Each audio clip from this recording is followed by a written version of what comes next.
Hi guys, we're going to talk, in today's video, we're going to talk about how Brendan Rodgers has left Celtic. My name's Just Adam, and yes, we're going to talk about why he left Celtic. Was it due to the board? Did he forget his keys for his Honda Civic? What's going on at Celtic?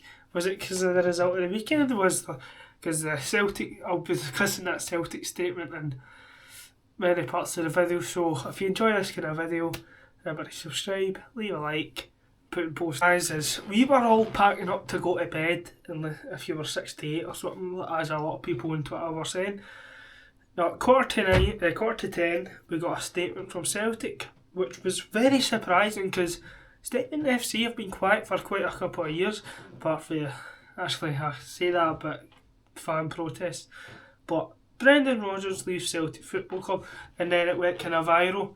I don't know if you can see that. That's it. But Brendan Rodgers went viral. Well, he went viral Why did he leave Celtic? That was the main question. Everybody was thinking it. And then a couple of I put my phone down, but I'm going to need to find the other one. Letter from Desmond to the Celtic supporters. This came out 15 minutes later, so people were kind of like all over the place for 15 minutes. This came out at 10 o'clock. He acknowledges Brendan's commitment to the club. Excuse me. And he says pretty much Brendan's history at the club. And then they go on to say that they offered Brendan they offered talks in December and they offered talks in June. But Brendan Rodgers said they had to wait and think about it both times. They also said that Brendan, with his media knowledge and what he's done in the media, has sparked an outrage at the club.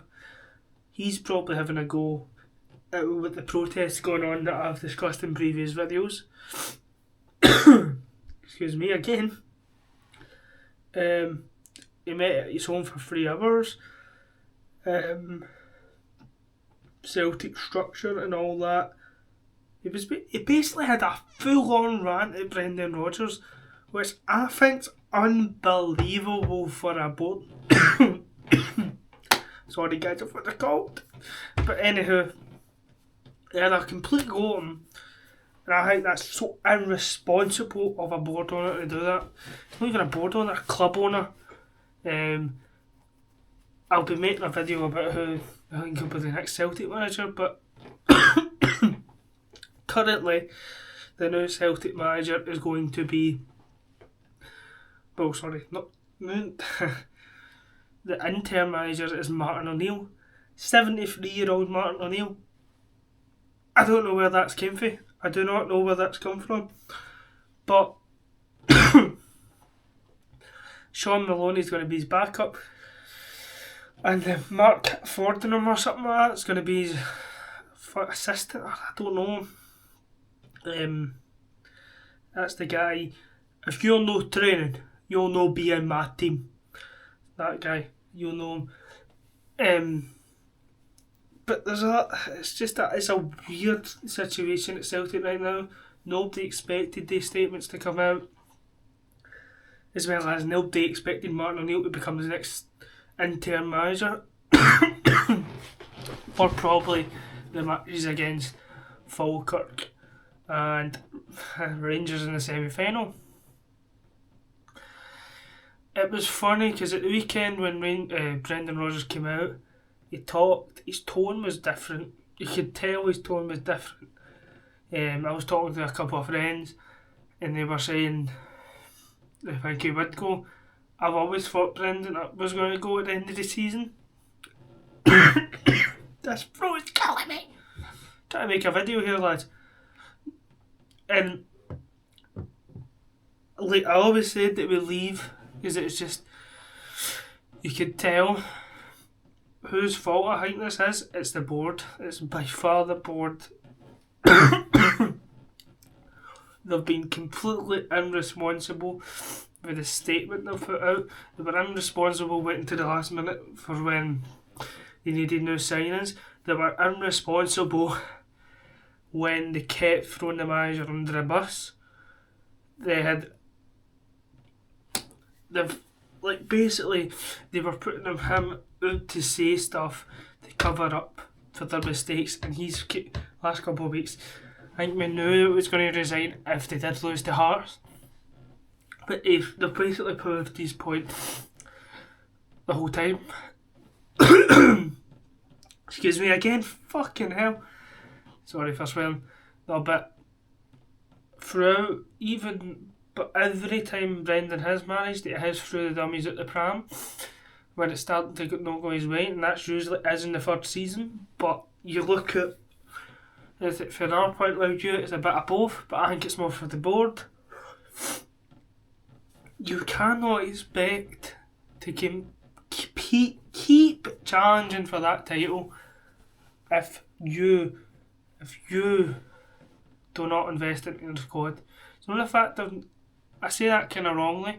If they did invest, but they did not invest rightly, they invested wrongly.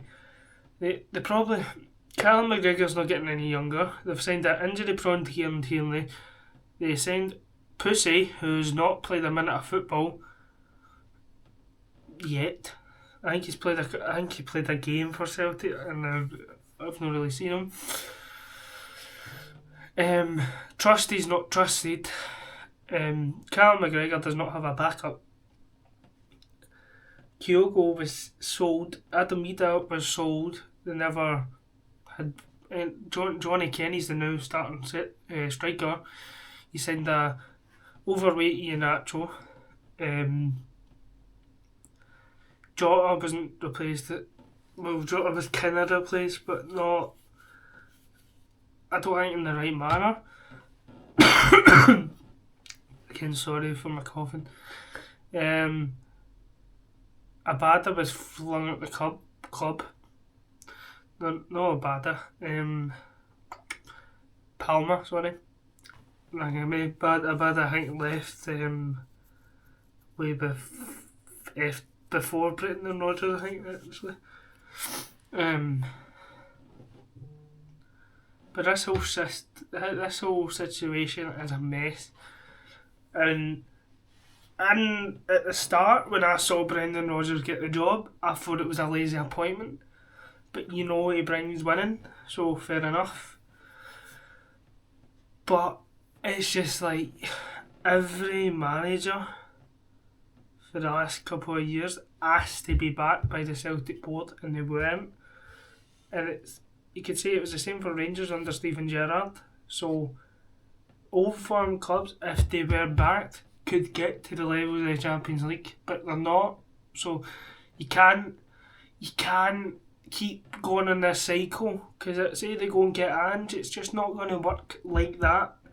He's gonna just want the same thing. He wants to improve, but you're not going to let him improve if you think Donovan's a right option. I know you want academy players, but Donovan and Murray are not that right answer to do well in Europe.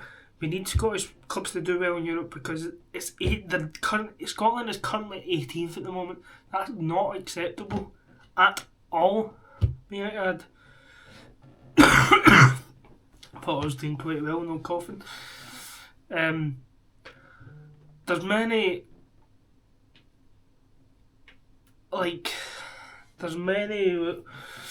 things we could discuss today about the Celtic board. Could probably make an hour documentary on it, but it's just far too disappointing from them. Brendan Rodgers, he probably has thrown the toys at the pram, but there's been reasons to it. I think that's the summary of this situation. Who do I think the next Celtic manager? That'll be another video. Who do I think? Well, I think Martin O'Neill and that will be here for long. Gone by the Celtic board. I think they'll be here for months. Do I think Martin O'Neill's fit to be the Celtic manager?